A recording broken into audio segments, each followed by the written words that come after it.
Alright, hello.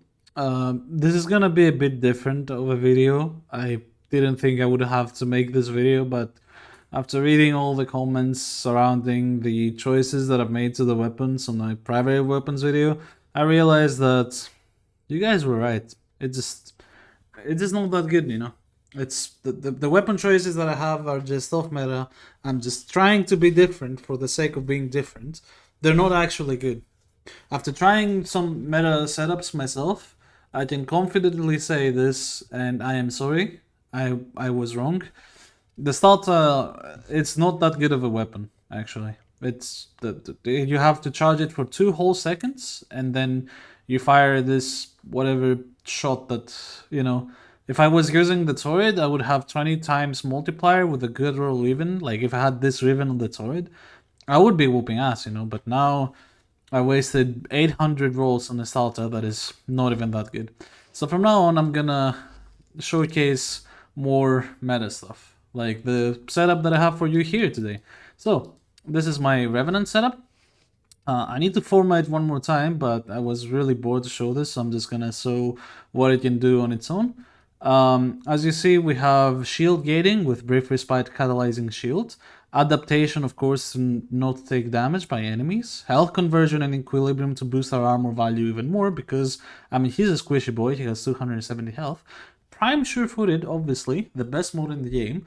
More time spent on the ground is less time shooting and less time moving around, so you pretty much die whenever you don't use this mode.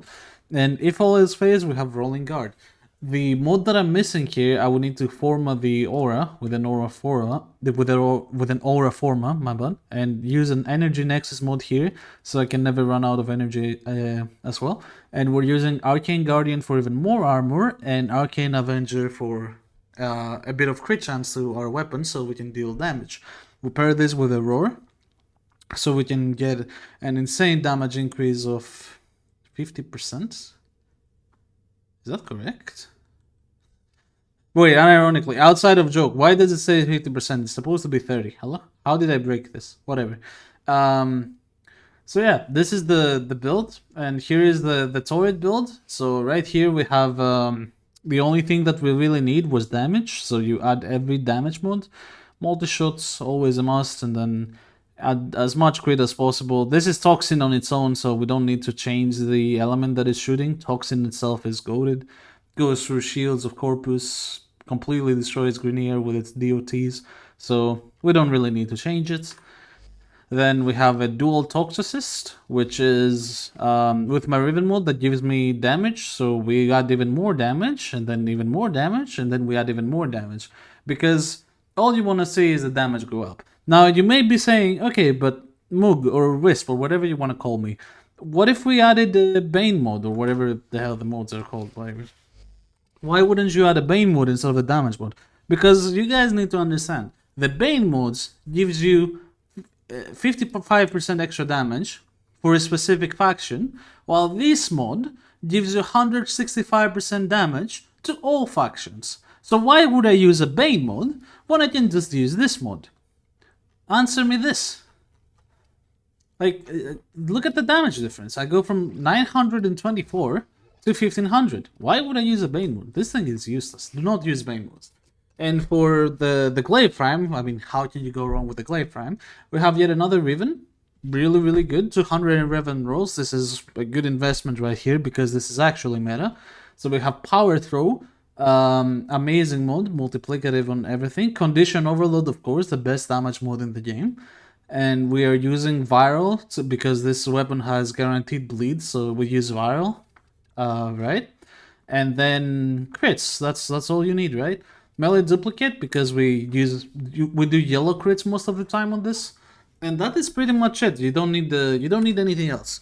So I'm gonna go in a quick little mission to showcase how strong this build is. We're gonna go to my favorite mission, Uko, so we can get a relic as well for our troubles here. Amazing. You know, this is just the setup that I love playing. It's just after I read some of the comments and I started trying out stuff. This is just the best setup, honestly. Discuss you too. Look at that, one shot, crazy. Crazy, crazy good. The Salta would never be able to one-shot that enemy without any stacks whatsoever. And this is why we build for damage, guys. Because if we didn't build for damage, that guy would need probably 3 shots to die. Look. Now we charge the encounter. This guy's asleep. We roar. And also we subsume Revenant 1 because it doesn't deal damage. While the 4th ability, look at this. If I'm above the ground. Boom, damage. Wait, I ran out of energies. Hold up, guys. I need to regen my energy. So yeah, as you can see, you know, this thing really strong. And we're not taking any damage. We have all these forms of iframes, so how can we take damage realistically, you know? So we're gonna switch to the dual toxocyst here. Insane value from this. Oh look, the mission is done. This is just how good the build is. Look, no, 1 minute in and we're already done with the mission. The guy just died without me even looking at him. That's crazy. So roar again. Okay, we're getting a correct roar amount here. And we charge the dual incarnates and look at this. The gas procs go nuts on these enemies right here. And we recast our 2. Very, very good ability. And look at the Glaive Prime now. Oh, that didn't hit. Hold up. Boom. And with Power Throw, that guy was dealt quite a bit of damage. Okay, 325k. Look at that. Wow, 18,000 bleed proc. That is crazy. And that is without roar. If we had roar and we hit this guy,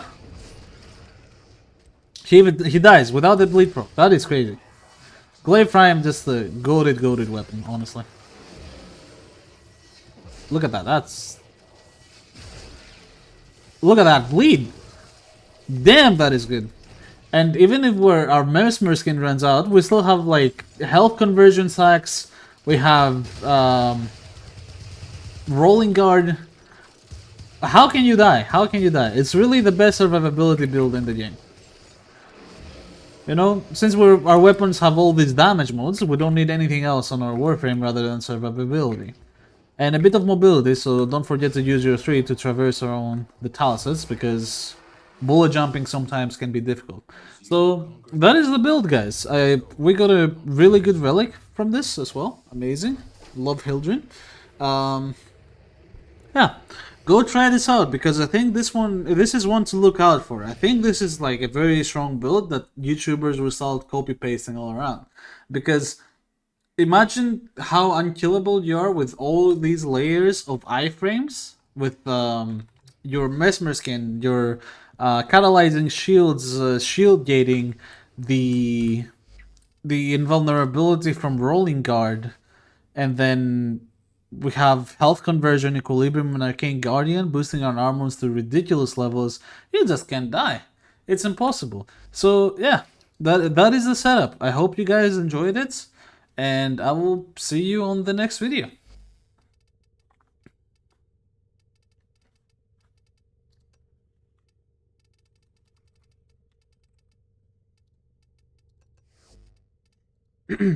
Oh shit, I forgot to close the record.